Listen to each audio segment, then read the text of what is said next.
Okay, the board is built, ready to program. I have created a guide that you can either print out or save on your phone. You can find the link in the video description. I want to give a big shout out of the folks at the pv.dev forum for providing a lot of great information. Also, a big thanks to the developers behind the VESC tool app and packages for making all this possible.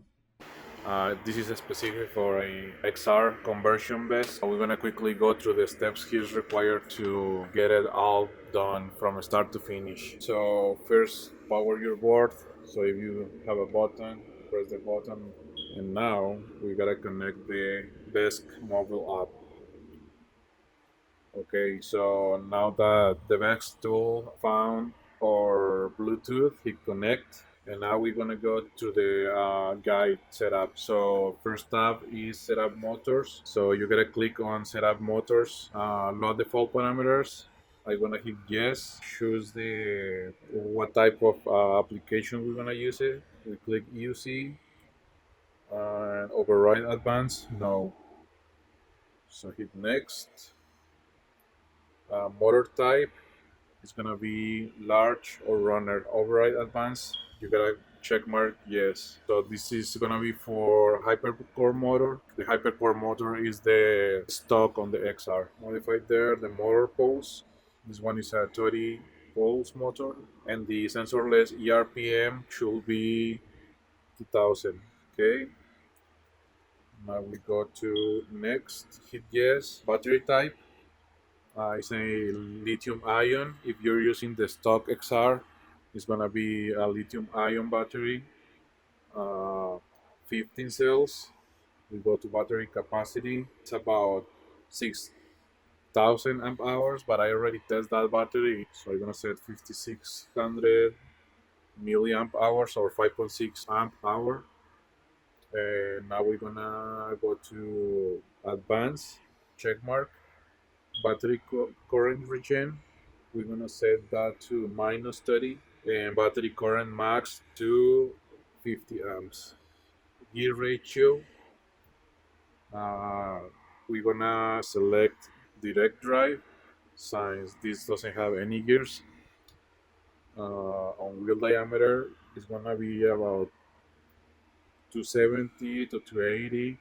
So I'm gonna set it to 275, and this is on millimeters. Motor pole study, we already said that.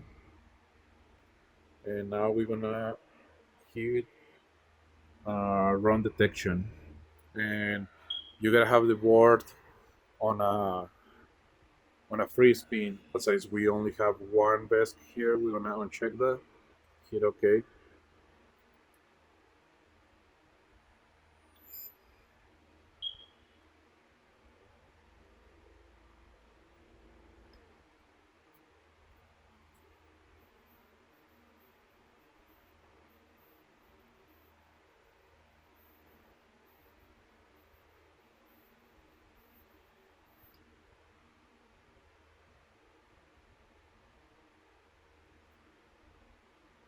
Okay, after that process, it displays the detection results. And what you gotta check here is your values and compare it with the values on the guide.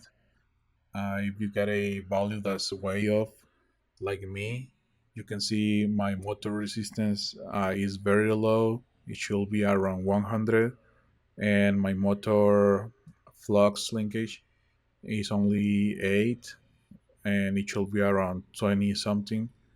So if the temp comp is true and the Hall sensors are detected, that's a good sign. We can change values later to make this motor work. So hit OK, and now we gotta check the motor direction.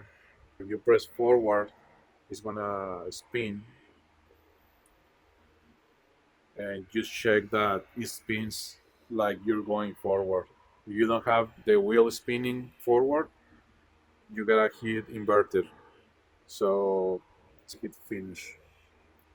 Okay, you can go to controls in the start, you can test the motor with the results you got. So if you press set forward, the motor should spin. You can hear my motor get some bad noises. So the controller didn't got the optimal settings for this motor. So we're gonna keep setting the motor according to the guide. We're gonna change some values for the ones are similar to the ones on the guide. Okay, the next section or the next step is the manual configuration. So we gotta go to the motor configuration tab on the top menu, and then on general tab, and then on current. So here we gotta change some values. The first one is motor current max. We're gonna set it to 110 amps. The next one is motor current max brake, and we're gonna set it to minus 110. Okay, and absolute max current is gonna be 180 amps. Okay, so now we go to the battery section here on the same tab, and we're gonna set battery current max to 50 amps, and battery current max regen to minus 30. For me, it's already the defaults there. From here beyond, after that change we made manually, we're gonna hit right on the bottom left corner, and you got a confirmation that says right OK. So now we go to the motor config tab, which we already are in it, general tab, and voltage tab on the second one.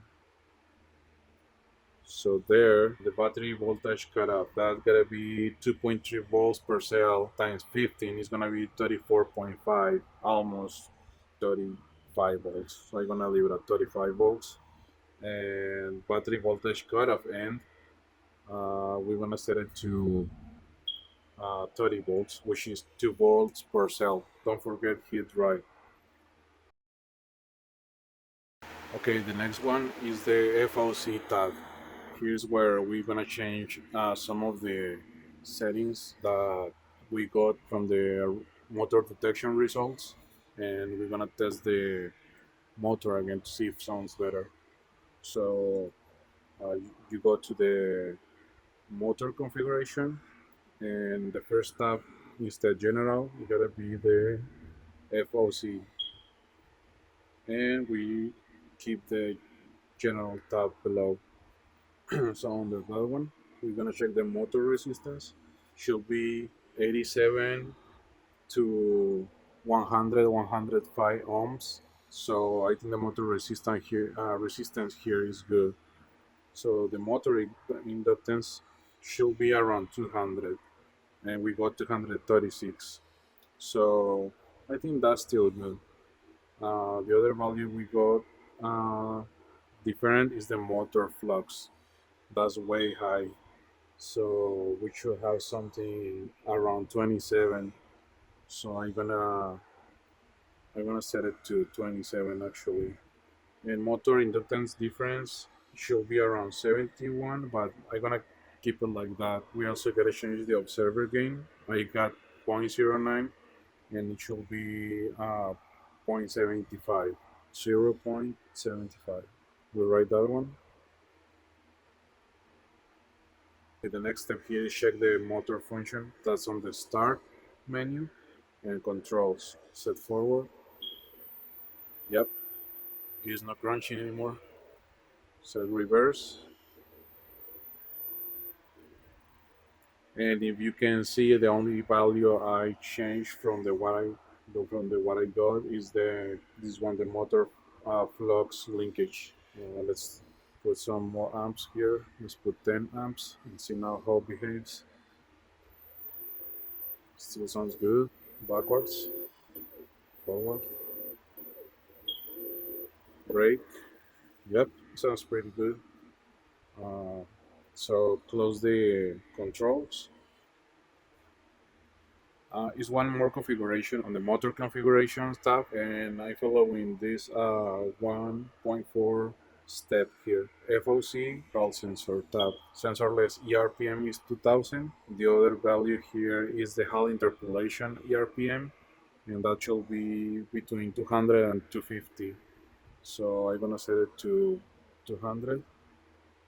See how it behaves. And the other setting that we gotta change here is the observer type. Is under the advanced tab. We gotta change it for observer Ortega original. We write that, and let's check how the motor behaves again. Start controls. Let's put 10 amps now. Set forward.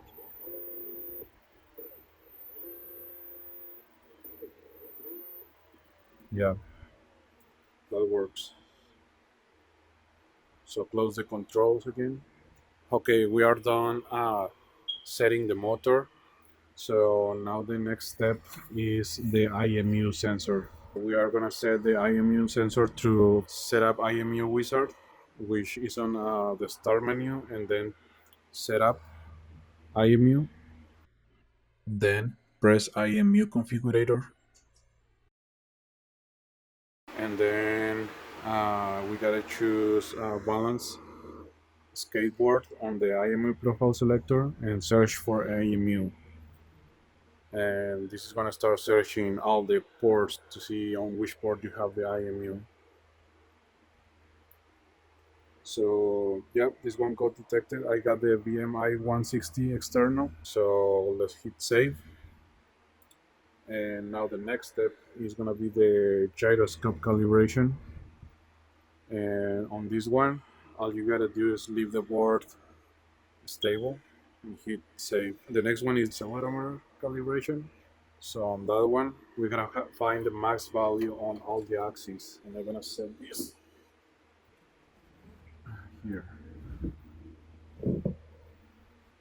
So it says that we gotta find a stable max X value first, and to me, the X value on this board, I think, is lifting this side like that. And now you can see how the numbers are rising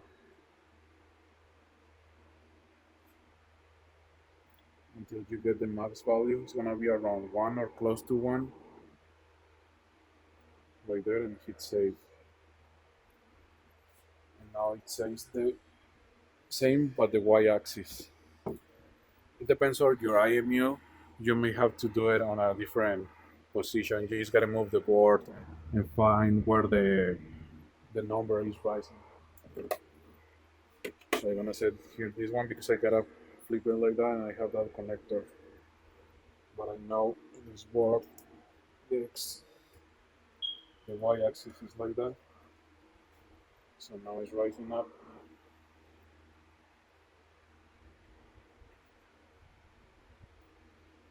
800, 899, 900, 900, 901. Okay, that's good. Save. And now we gotta do the same thing with the z-axis. And my z-axis is basically put it like that. So I already took one. I want to clear max, and then I let it find the max value when it's on that position. Maybe rotate it like this on the z-axis.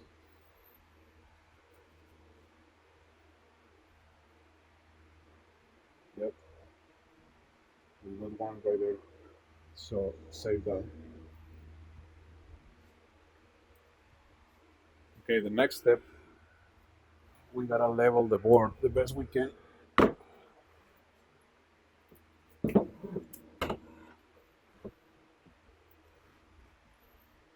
So put it on a level surface with the free spinning motor and kind of get it on a level that's close enough. So there. So now the orientation calibration. So it says we gotta leave the board on the roll and pitch axis level. So this is the front of your board. Roll is like this, and pitch is like this. So both are level and stable. Hit save. And same thing, to calibrate the pitch angle, place the IMU on a flat surface with both pitch and roll angles level out. So hit save. This step is the one is gonna determine which one is your front. It says that we gotta raise the pitch angle roughly 45 degrees. Remember, pitch is like this. This is your pitch. We gotta rise the pitch up. So it's gonna be rising this front up, and it should change the value on jaw offset to 180 or 0. So if we do this 45 degrees, my offset is minus 0 or 0. Hit save, exit that, and go to real-time data. Scroll down, and it's perfectly flat there. So if you roll, should roll. If you lift the nose, you should see that lifting the nose, and vice versa with the tail. Okay, it's only one more thing to do on the IMU setup, and that's change the IMU sample rate. Go to the app configuration tab. Here in general, go to the IMU tab. Here my sample rate is set to 800, so I'm gonna change it to 832 hertz. Right. Okay. So that will match the sample rate for the flood package, which is the next step. We are going to install the flood package. So we go to the packages tab on the top menu. You don't see the the packages there.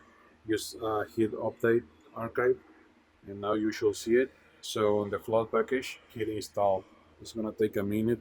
So the package is installed. Hit OK. And what you gotta do next is disconnect. Go to start, hit disconnect, and connect again.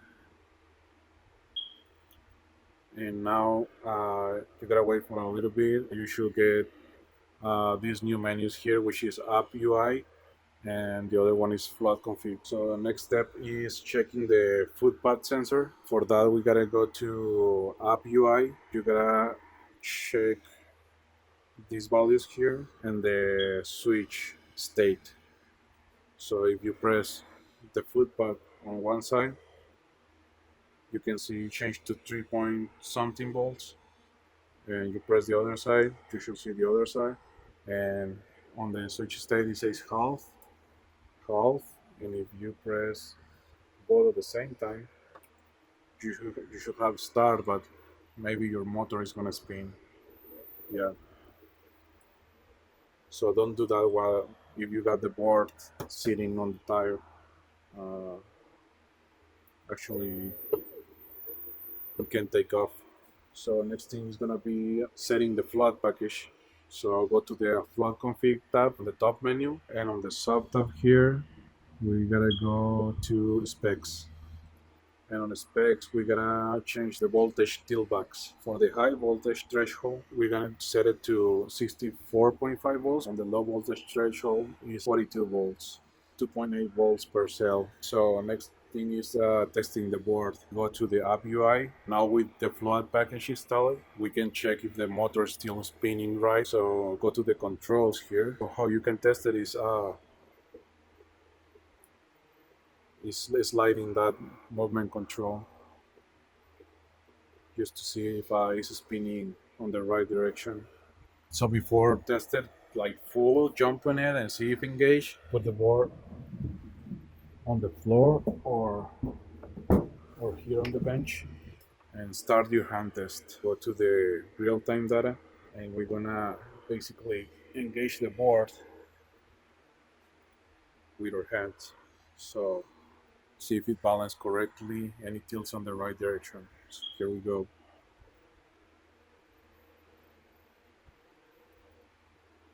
So what that tabs allows you is like setting a very low current so it doesn't fly when you tilt it hard. If you tilt it hard, it doesn't have enough power to fly off of your head. Oops. Yep. Stop the hand test, and whenever you do that, it's gonna have full power. So don't do it with the hands anymore. Do it on the floor.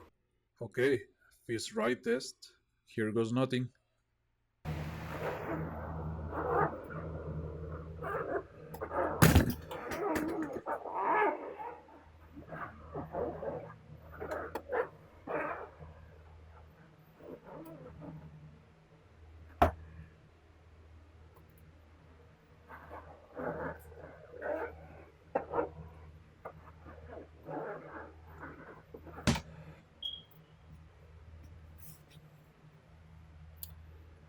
It's working.